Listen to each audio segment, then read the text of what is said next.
ても大きくていつの間にかの夢さえ忘れてた過ぎ去ってく季節の波に飲まれ溺れそうになる時だって巡る奇跡の息遣いを感じられるのならもの迷いなどないさ空にこだまする明日への鼓動瞬ききらめく星のように光になって道を照らし出すよ宝くこぼ僕らの未来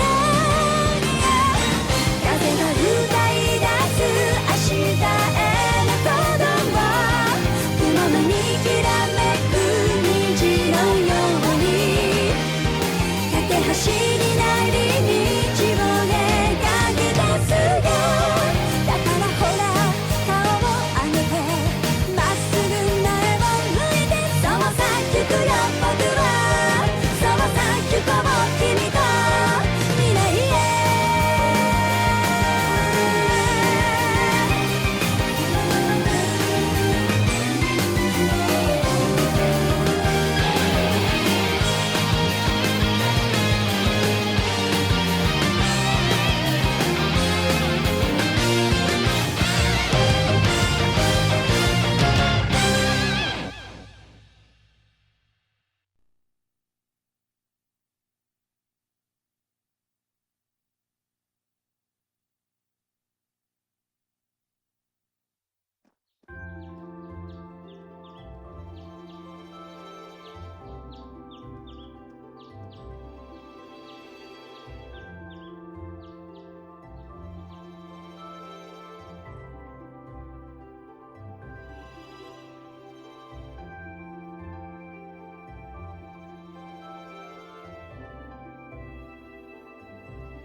Sorry for the brief silence there. I forgot this cutscene isn't voice acted in this version. Because I'm used to it being voice acted in, Oh, Reen! Never mind.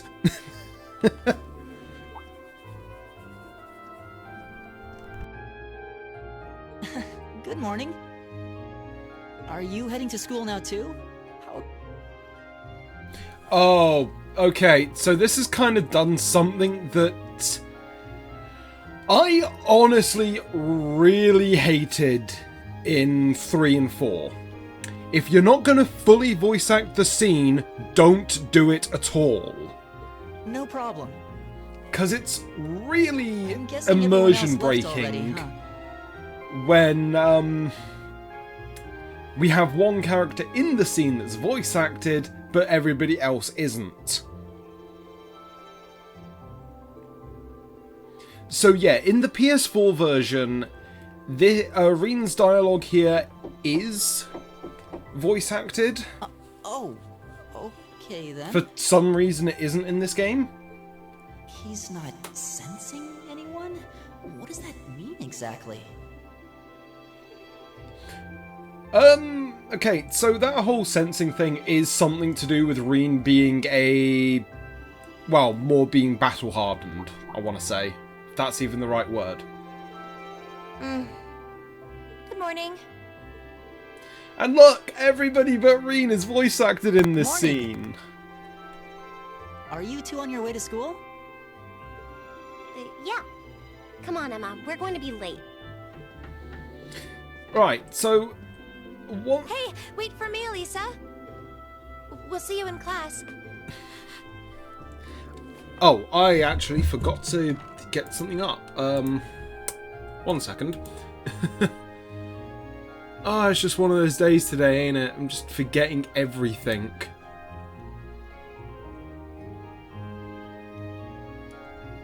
Nope, that's behind the voice actor. That's not what I wanted. There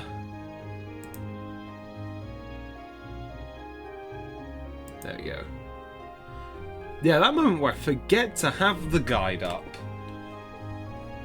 I never would have guessed she'd hold a grudge this long. Okay, so one thing I was going to mention is that she's not exactly holding a grudge. Accident, right? She has to. Can't believe she'd be so sensitive. But it's actually not going to be for... Like, it's not like the whole typical, tsundere trope of that they basically act like they hate the main character. I'm sure she'll understand. We'll find eventually. out in a little bit of time. Like, they Class don't keep 7's got this enough going throughout the tension as it entire is, game. With our two, prideful warriors at each other's throats. And I keep speaking over Elliot's dialogue because it's awkward. Because half of the dialogue in this scene isn't voice acted. I think it would be a load off everyone's mind if you and Elisa could make up at least. I don't know why Reen's voice acting isn't there. To me, that screams lazy.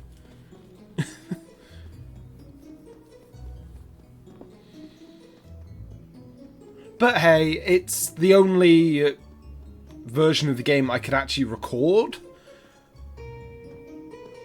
And, okay, so it's... Oh, is Reen going to be voice acted in this scene? Okay. If you're just wondering that if I leave them like this, will they eventually get to school? No, they do actually stop at some point. But yeah, it is a gripe that I did have with 3 and 4, is that they would have scenes like in the dorm where the new introduction to a character would be voice acted, but then nobody else in the scene would be. So yeah, it is a bit... It kind of screams being lazy. And yeah, I know it's probably because of budgetary problems.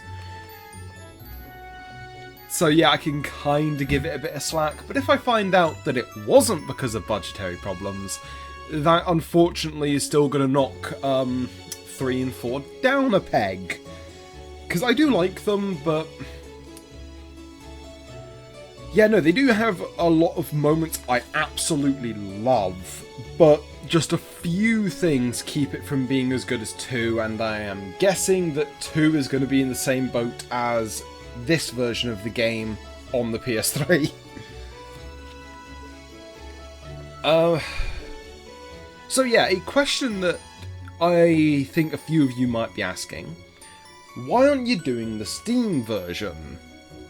Well, I will answer that now. The Steam version I could get, but I don't know how well it would run on my laptop. As well, would my laptop be able to run Cold Steel 1? I'd have to keep switching off of it to look at the guide, unless I print the guide out. But would it be able to actually handle OBS and audio recording at the same time? It's just too many variables where I don't have enough experience to really figure them out.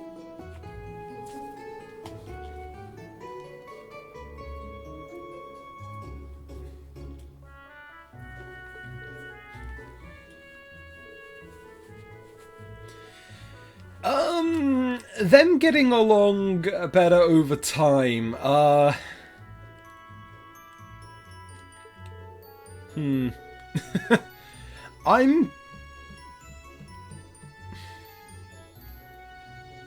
Yeah, like, that's definitely something, what we've been saying here. It's not all Marcius. Like, they're both as bad as each other, but it was Marcius who started all of this.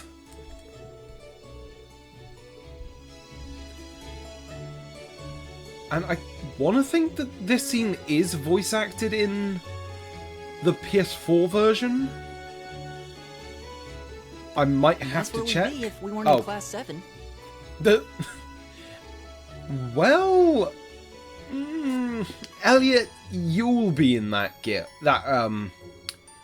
lodgings, but Reen, Dormitory number 2, for all the common folk like us. yeah, we won't find out until the end of this arc, and of course Reen isn't voice acted.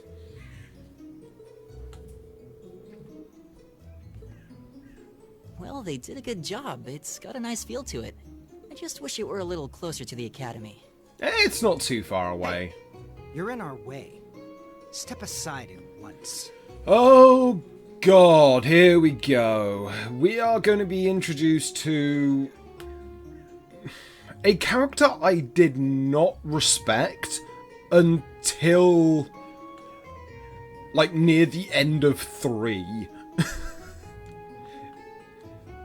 And yeah, this road is plenty big enough for you to just walk out the way, but yeah, there's plenty of room. Class 7, I see.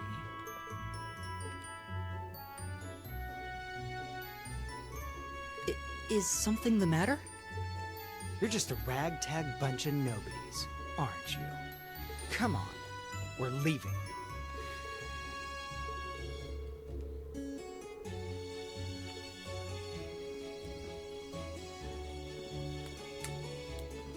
And I'll tell you now, there is going to be a very So they're satisfying classes. scene in this game and 2 where we get to take his ego down a couple That's pegs. why I hate talking to them. I just hate the majority of the noble characters in this series regardless. Like,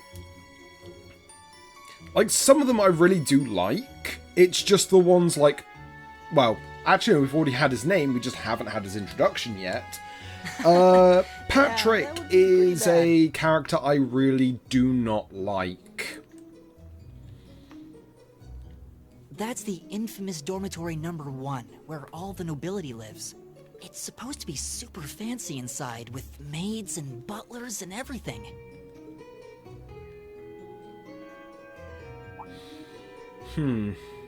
I completely lost my train of thought then.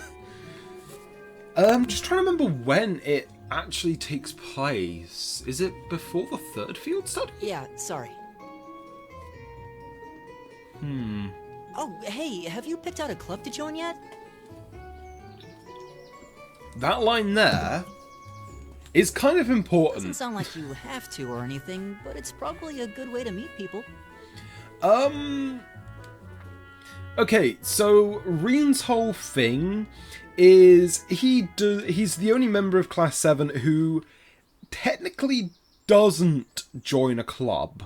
I say technically, but we will find out probably later on this part.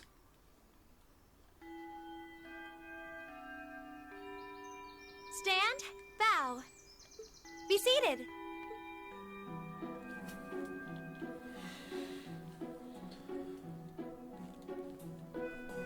As I'm sure you're all well aware, the Erebonian Empire was driven to the brink of collapse roughly 250 years ago.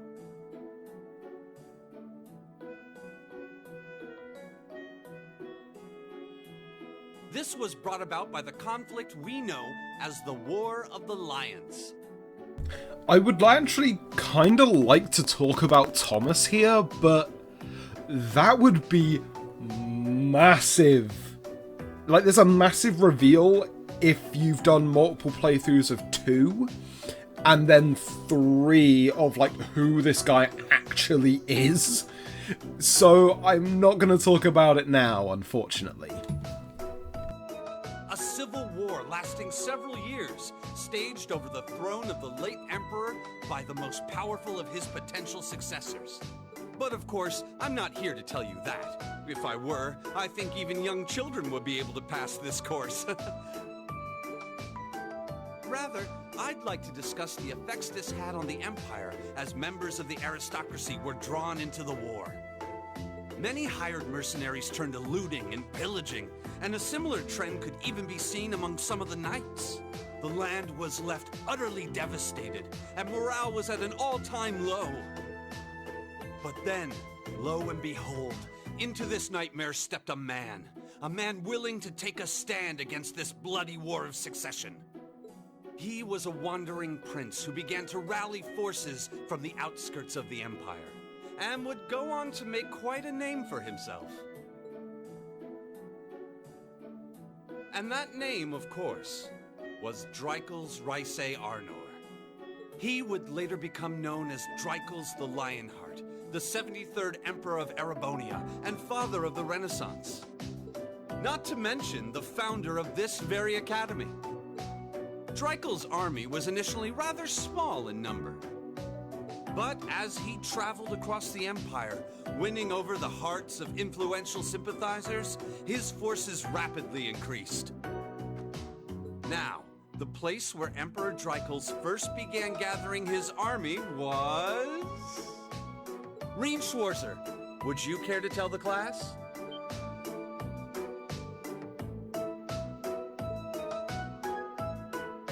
Okay, so... you might have guessed by the fact that I'm following a guide, is getting max AP. You get this throughout different parts of the game for completing quests and all that kind of stuff. And there are certain dialogue choices that will get you AP. So, you don't technically get this wrong, but you are given help if you pick one of the two wrong answers. So, the thing we have to say is the third choice, Nord Highlands.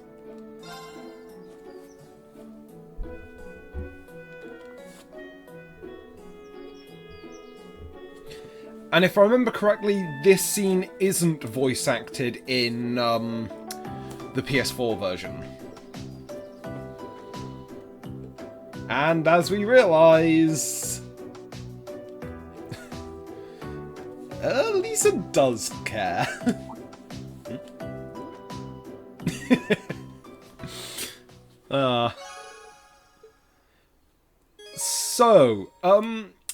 Right, yeah, academic points. By making good decisions, acting appropriately, and completing quests, you will gain AP. So, yeah, there are 15 ranks, and you get a trophy for getting to the highest. Let's just hope I don't have to reload and do a massive portion of the game. Yeah, Nice I might... work, everyone. You made it through another grueling day of classes. I might actually have to do that, because I tend to forget to save in important areas. In case you've been living under a rock, please don't forget that tomorrow is your first free day. It's not technically a day off, but there are no classes, so it's up to you what to do with your time. Why, you could go shopping in the capital if you wanted to. Or just do what I do and sleep all day. Sleep is so wonderful. Will the Academy's facilities still be open for our use? Yes, I'd like to be able to use the free study area in the library myself. Of course! This school shuts down for no one, so feel free to patronize any and all facilities as you like. Doesn't shut down for anyone. Even in wartime. That will make sense in A 2, lot of don't clubs you have worry. meets scheduled for these free days as well, so anyone who's joined one should probably check on that. I see. I'll be certain to do so. Also, before you leave, we should go over what's happening next week. On Wednesday, you all have your practical exam. Okay, so we're basically going over how a lot of this game's chapters are split up. I will go over more about that after this cutscene. What does that entail exactly? Oh, and hey, Reen isn't voice acted in this scene. I'm gonna probably stop mentioning that now. It's part of your combat training. You'll be graded on your performance, so make sure you're well rested and ready for battle by then. Might be a good idea to do some training on your own time too, just to keep from getting rusty. Interesting. I definitely don't like the sound of that. Oh, and one more thing. After the practical exam is over, I've got another important announcement about a major part of Class 7's curriculum that I haven't mentioned at all yet. What? So, whatever you choose to do on your free day, make it count for something. That concludes today's homeroom. Machias, if you'll do the honors. Yes, instructor. All rise. Bow.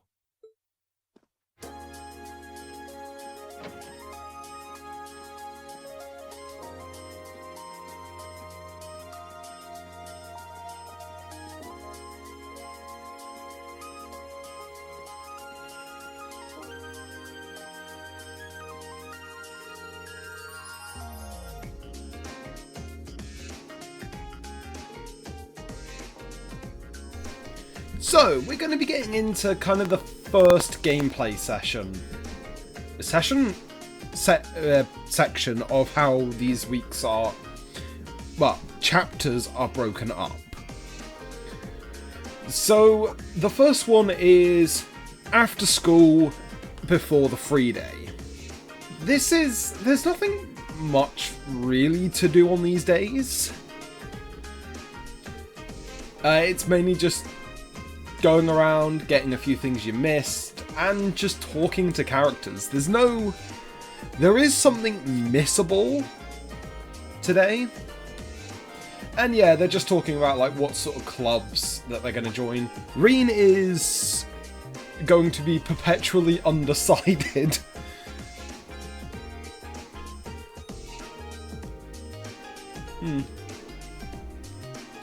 But yeah, I kind of like how, well, with the characters actually joining clubs, it just adds a little bit to their personalities.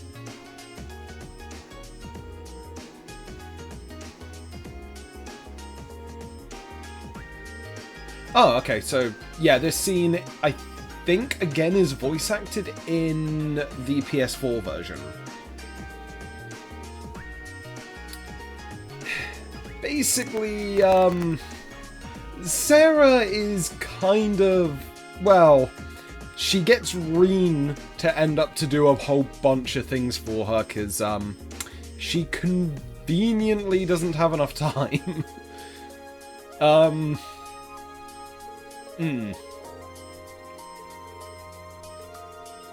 So yeah, Reen's kind of thing in this game is let's just help people. Which I do kind of find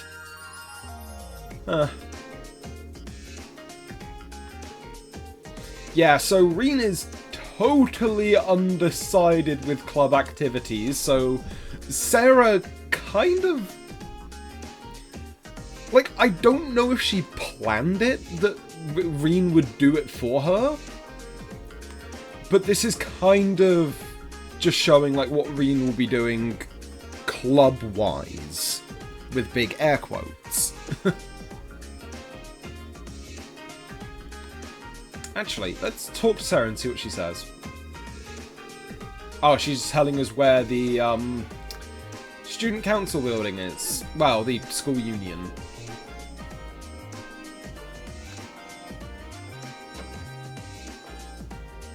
So yeah, we can wander around the academy if we want. And yeah, notice how it doesn't say female student. Some of the characters, like, we get like literal side characters who end up with, actually I wonder, yes, Rosny. Okay, so Rosny is, I want to say, a bit more of an important side character because she definitely does appear quite a bit in 3 and 4.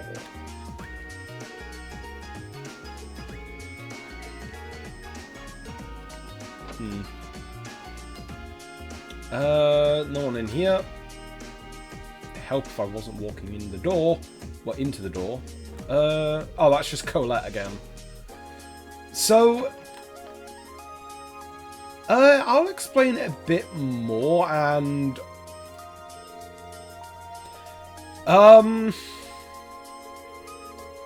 okay, so this character right here, honestly, her and her twin sister, who's in another club, are personally my favourite side characters in the game. It also helps that in 3 and 4, well, whenever we actually hear them being voice acted, that they have the same voice actor as Neptune from Hyperdimension Neptunia.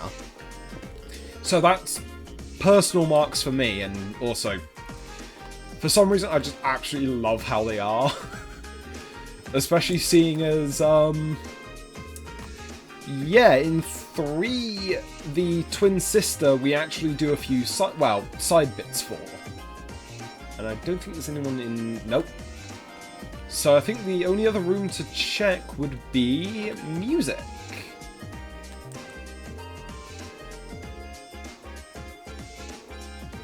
So, I actually almost got you confused with another side character for a minute. I think it's mainly because of how the character appears in 3 and 4, because I think they wear glasses in that game. Oh look, there's Elliot.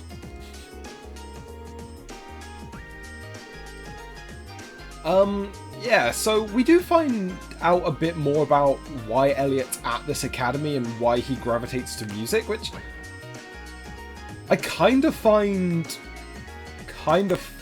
like nice. Like kind of having something that you're very like you want to do with your life. Oh, here's another recurring character. Well, these two both are. Oh. Also, something that I kind of want to mention about this side character, seeing as I probably won't be covering 3 and 4. This is something I've literally only just noticed, because it's been a while since I've actually seen her model in this game and 2, is...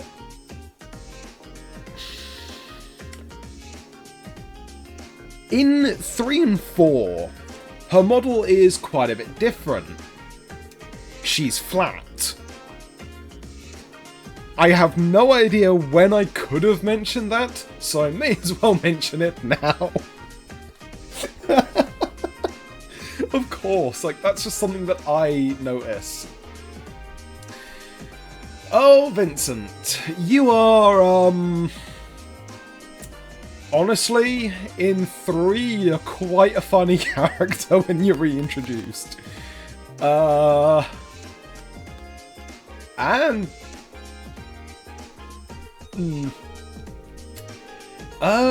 yeah, this maid character we don't really get to know much about, but...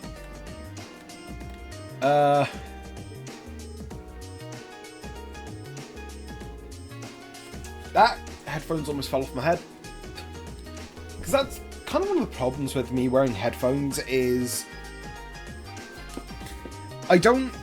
like, when I'm talking, I will always have one headphone off. I will never have both on. I don't know why.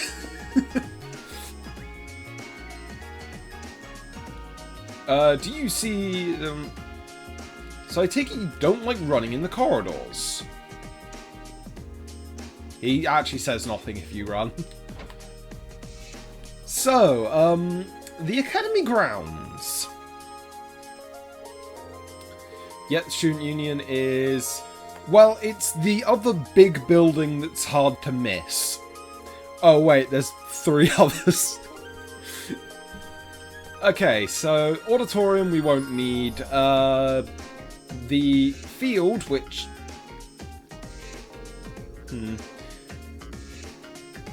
the gym. And... oh yeah, just... Oh yeah, the engineering building. That place is... We're going to kind of want to go... Oh yeah, well, you can't enter it for now. When they say for now, it means we cannot access this area until tomorrow. The library, which is actually a place we're going to want to head, according to the guide, because there is a missable book. Yeah, collecting books is also going to be a thing in this playthrough, which I always end up missing one. Ah, there's the character I got confused with earlier. And I'm pretty sure that Becky here has a Scottish accent. Especially with what we hear with her voice acting in 3 and 4. Like, seriously, Becky is one of my favourite side characters in those games. Just because of the fact she can have voice acting.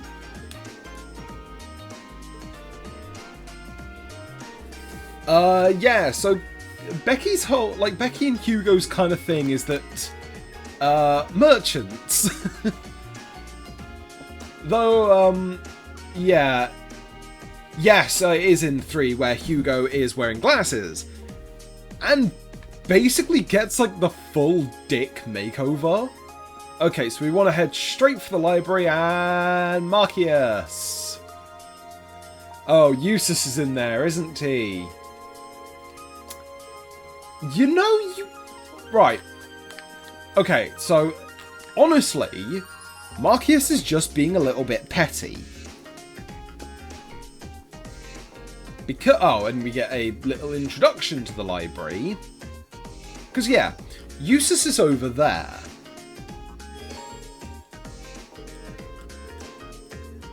And, yeah, it's just a few different... Yeah, this is basically telling us about book notes. So, Marcius could go over here, or, if we head upstairs, to these... Like, he doesn't have to be anywhere near him. It honestly is actually quite petty. And if we talk to Eustace,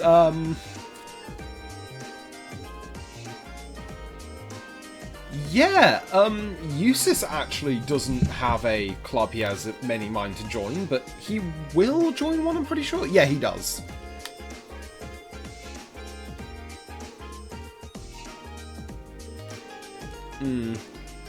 So yeah, Eustace's kind of whole thing for points in the game is he doesn't really want people wanting to be friends with him just because of his title.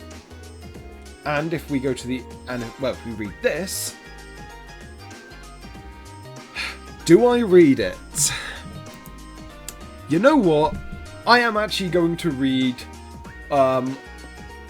all of the books in the game as a part of the main parts. You say padding, I say helping me with my dyslexia. The Orbal Revolution of 50 years ago had a profound effect on Erebonia, much as it did on other nations on the continent. Much is made of its impact on weaponry, but I believe its influence on transport was equally noteworthy. Specifically, the bloody sirens. That's probably being picked up. Specifically, the Orbal Revolution allowed the creation of railways for the first time. Before the Orbal Revolution, there were only 3 methods of transport available to Imperial citizens: horse, boat, and walking. Considering the sheer size of Erebonia, the situation was far from ideal.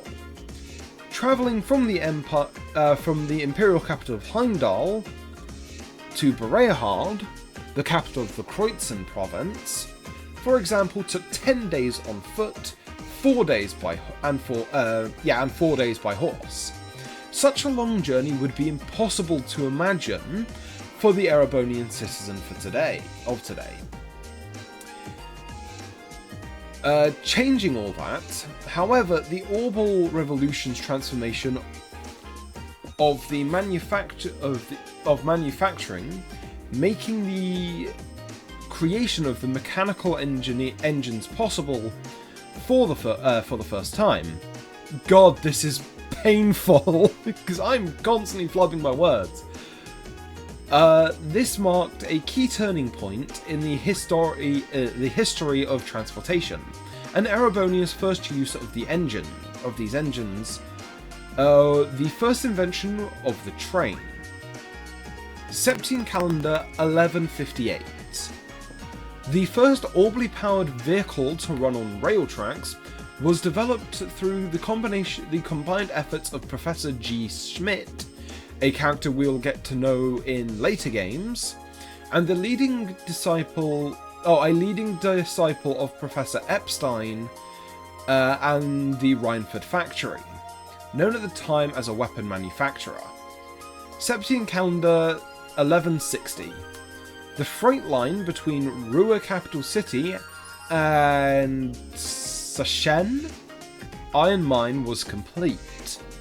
Sashen iron mine is a place we won't ever get to go to in this and the second game, seeing as we're basically limited to, I'm pretty sure, just eastern Erebonia. Okay, so the first passenger railway connecting Heimdall and Rua began operation. As a result of these developments, the concept of the Orbital Railway became widely known throughout the nation. By 1175, a wide-reaching railway network had been created with Heimdall at its centre. This rail nexus effectively connected the imperial capital with all the major provincial capitals. This was soon followed by the establishment of railways in other nations on the continent, eventually leading to the creation of the Transcontinental Railroad 20 years ago, which has made transporting people, goods, and information all over the continent significantly easier.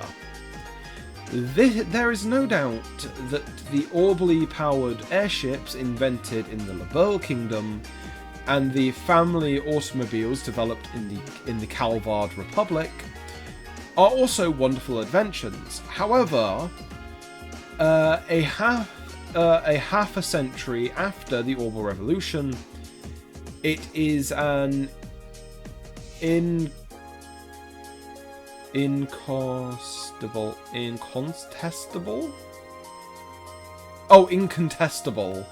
fact that the railways are the most important form of transport. You might say that, but I'm sorry. Like, airships are better than trains, but you'll never see me go on one, seeing as I am absolutely petrified by heights. Yeah, so that moment where putting my headphones back on, I smudge my glasses. God, that's there are some times where I wish I didn't actually have to wear glasses, because cleaning the lenses is always a pain in the ass. Right. So, I'm probably not going to break this up into two parts, but I am anyway. Why did I even say that? So, yeah, there's quite a bit of dialogue coming up, so I don't want this going on to like an hour. So, I think we're going to cut it here. We're going to be we're going to get more introductions to the different faculties of Thors. So, I'll see you next time. Right.